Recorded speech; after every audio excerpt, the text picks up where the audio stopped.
Assalamualaikum warahmatullahi wabarakatuh. Ambo Afia Gucibuya, Ambo Channel Pademangan Afian News. Apa kabar saudaraku, sahabatku?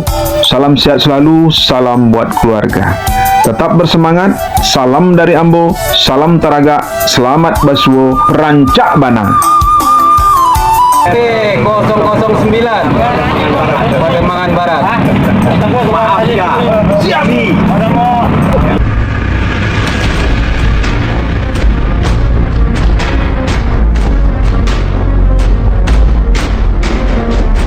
Saudaraku, sahabatku, jumpa lagi bersama kami dalam kegiatan pelaksanaan peningkatan pemahaman sistem deteksi dini yang berlangsung di lantai 2 Gedung Wali Kota Jakarta Utara, yaitu ruangan Fatailah. Acara ini adalah diikuti oleh unsur FKDM, RW, dan RT yang ada di Jakarta Utara. Dan untuk itu pada sesi kedua ini akan disampaikan oleh Ibu Siti. Beliau juga seorang polwan dan juga pernah menjabat sebagai Kapolsek. Yuk ikuti sesi kedua oleh Ibu Siti.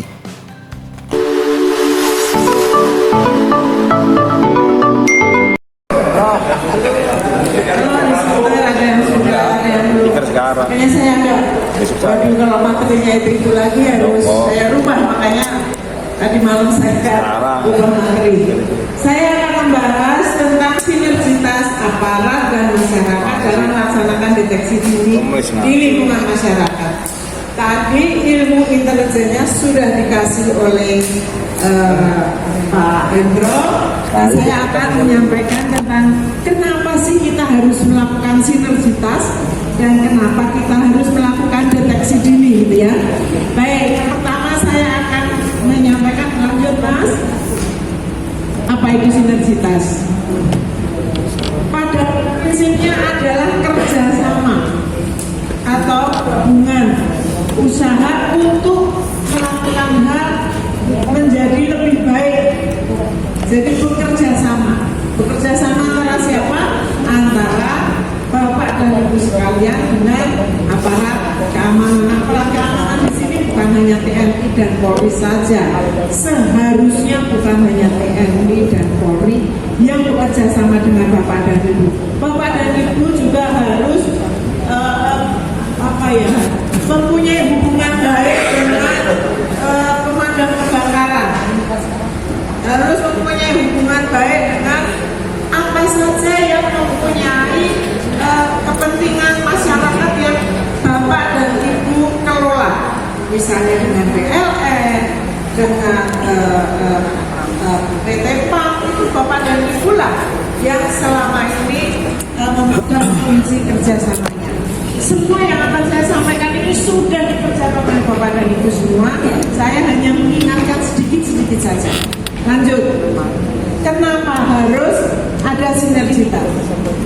Karena tidak mungkin dikerjakan oleh Bapak dan Ibu sendiri, atau tidak mungkin dikerjakan oleh aparat keamanan sendiri. Dalam hal ini TNI, Polri, dan lain-lainnya yang tadi saya sebutkan.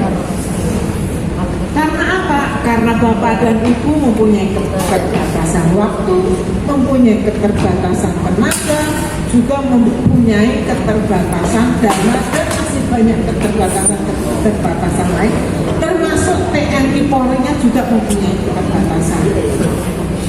Perbandingan saya ingin menyampaikan untuk Polri saja karena saya lahir dari Polri.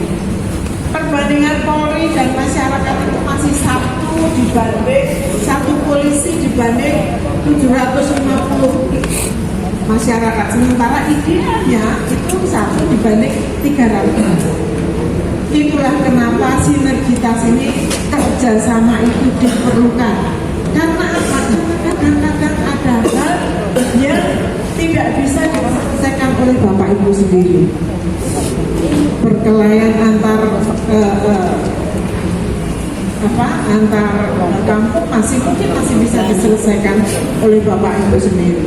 Tapi kalau kemudian membesar menjadi kampung A dibantu kampung B, kampung B dibantu kampung yang lainnya, itu akan menjadi besar sehingga Bapak dan Ibu memerlukan bantuan aparat keamanan. itulah kenapa sinergitas itu harus dilakukan. Lanjut. Namun kerjasama itu akan berhasil jika masing-masing memahami porsi tugasnya masing-masing. Harus memahami. Kenapa?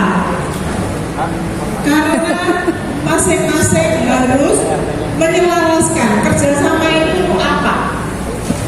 Bapak dan Ibu bisa berkomunikasi dengan polisi, saya sebut polisi saja. Bapak dan Ibu harus menyampaikan, Pak, kita ingin ini harus disampaikan. Kalau tidak disampaikan ke polisinya akan bingung, Bapak Kamtipmasnya ini pengennya apa ya, ini pengennya apa ya.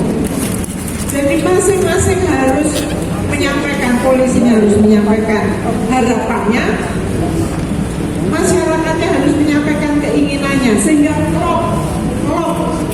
Kalau tidak pernah disampaikan keinginannya, maka tahu. Yang berikutnya harus membangun kepercayaan.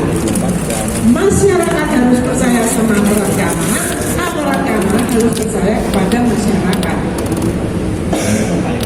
Ini mungkin menjawab keresahan dari Bapak yang ada TNI-nya tadi ya. Ini menjawab karena harusnya Babinsa lah yang maju untuk bicara dengan itu ada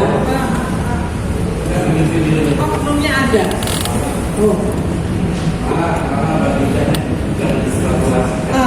Sebetulnya sekarang itu Pak, kuncinya hanya video itu. Jadi sekarang ini kamera itu disebut kamera jahat. Itu yang jelek menjadi cantik, itu disebut kamera jahat juga. Kenalan tahu-tahu kenalannya kayaknya di fotonya cakep banget gitu ya. Kayak foto saya itu kelihatannya kayak umur 25 gitu ya. Umur 36 gitu ya. Begitu ketemu 63, 52 gitu kamera jahat. Tapi kamera itu juga jahat karena ketika ada hal-hal bisa divideokan, saya selalu mengancam begitu. Kalau di pelayanan saya selalu bilang, Pak, ini kalau saya tidak dilayani dengan baik, saya videokan loh. Saya sering melakukan itu. Dan saya sudah minta izin ya. Saya sudah mengingatkan kalau saya tidak dilayani dengan baik, saya akan videokan dan akan saya upload. Biasanya orang sekarang itu, apalagi birokrat, aparat itu kalau video itu viral. Makanya tinggal bilang ini kalau saya tidak dibantu, saya akan upload Pak. Itu aja selesai. Jadi itu. Jadi harus membangun kepercayaan. Bapak harus percaya kepada Babinsa. Bapak harus percaya pada Babin Kamtipmas. Babin Kamtipmas juga harus bisa dipercaya. Bapak juga harus dipercaya. Misalnya laporan jangan ditutup-tutupin, jangan dikurang-kurangi, karena itu berpengaruh kepada putusan. Kemudian yang berikutnya, komunikasi efektif, saling berbagi informasi. Pak polisi yang sudah ditunjuk sebagai Babin Kamtipmas itu 1x24 jam itu bekerja untuk masyarakat. Jadi anak-anak polisi, terutama anak-anak Babin Kamtipmas itu anak yang paling menderita. Karena nggak pernah ditemani orang tuanya untuk belajar, nggak pernah Pak. Nah, mereka handphone sekarang sudah ada handphone harus siaga. Bapak kalau ada masalah apapun sampaikan kepada Babin Kamtipmas. Harus ada komunikasi. Yang berikutnya, memanfaatkan sumber daya yang ada. Nah ini terkait dengan permasalahan yang di perumahan Pak. Bapak dan Ibu, kalau mau mengadakan rapat internal itu, udah koordinator satpamnya, udah.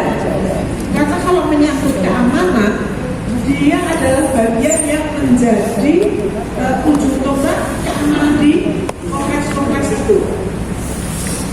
Kalau selama ini Bapak rapat keamanan hanya pengurus-pengurus, sekarang Udah, datang atau tidak datang Bapak sampaikan. Kalau di situ ada perkantoran, kemudian ada satpamnya, udah. Karena dia juga wajib sampai menjaga kantornya, juga menjaga lingkungannya. Percuma kantornya aman kalau lingkungannya tidak aman. Karena saya pernah menjadi koordinator keamanan di sebuah kantor di Jakarta. Barang-barang di kantor itu bilang itu karena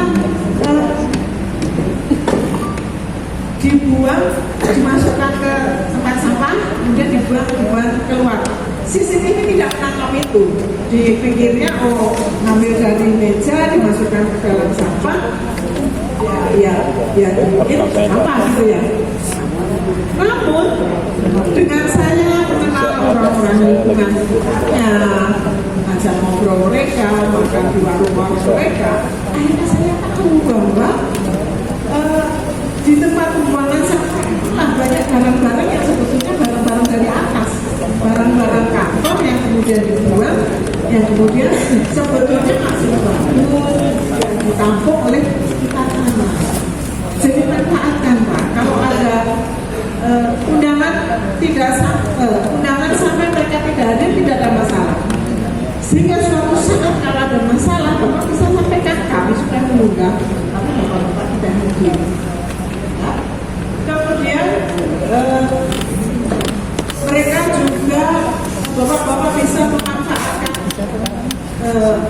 kalau ada usaha di tempat Bapak memanfaatkan CCTV-nya. Jadi misalnya masang CCTV-nya jangan difokus ke sana, agak ke sini dikit gitu.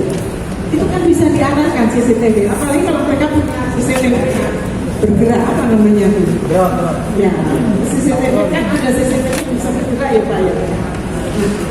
Minta kepada mereka CCTV-nya jangan diarahkan ke dalam kantornya dia saja, arahkan keluar. Itu sangat bermanfaat untuk Bapak pada saat terjadi hal-hal yang memerlukan bukti, dan itu juga sangat diperlukan oleh polisi dan sangat membantu. Manfaatkan itu. Kemudian solidaritas. Kadang-kadang polisi ini bingung, takut. Apa yang harus dilakukan menghadapi masyarakat? Bantulah mereka. Karena Bapaklah yang paling dekat dengan masyarakat. Bantulah mereka supaya Bapak dan aparat keamanan yang ada di lingkungan Bapak ini dapat menjaga lingkungan dengan baik. Lanjut.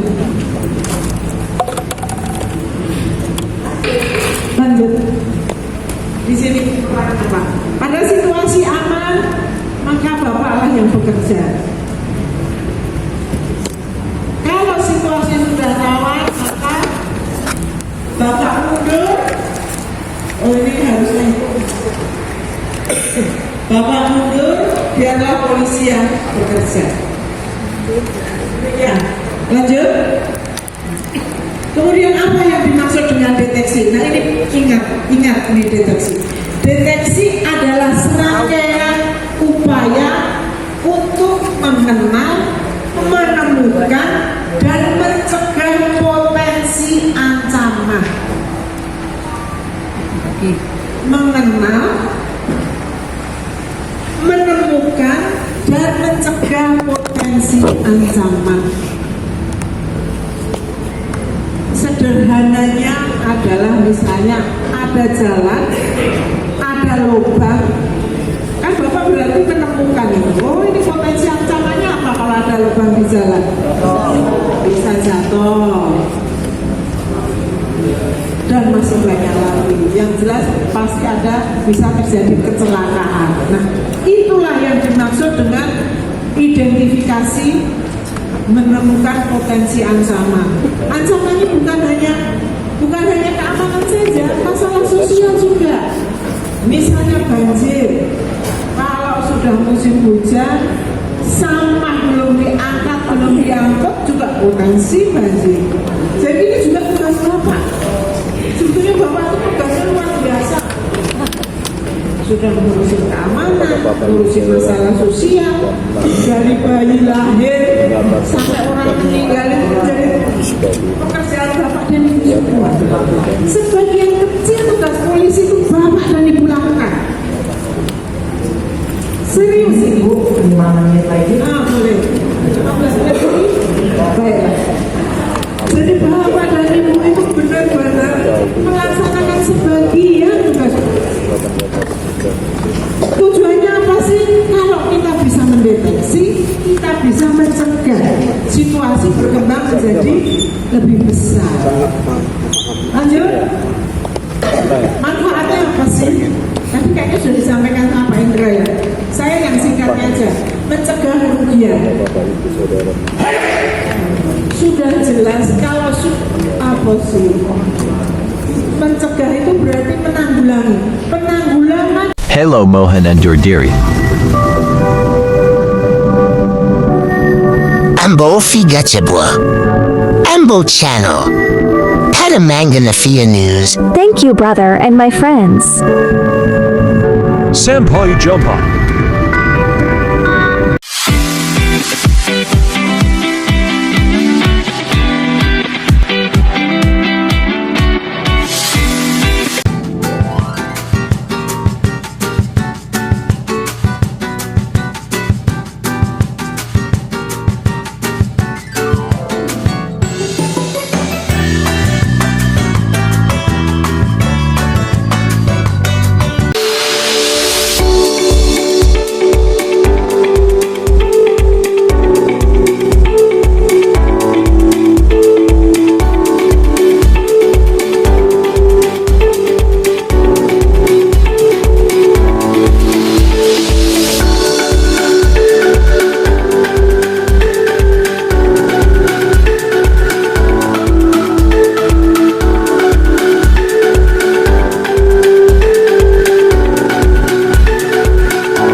Lapau Nasi Jaya berada di Jalan Menteng 58, Jakarta Pusat, tidak jauh dari Tugu Tani dan di samping kantor PP Muhammadiyah.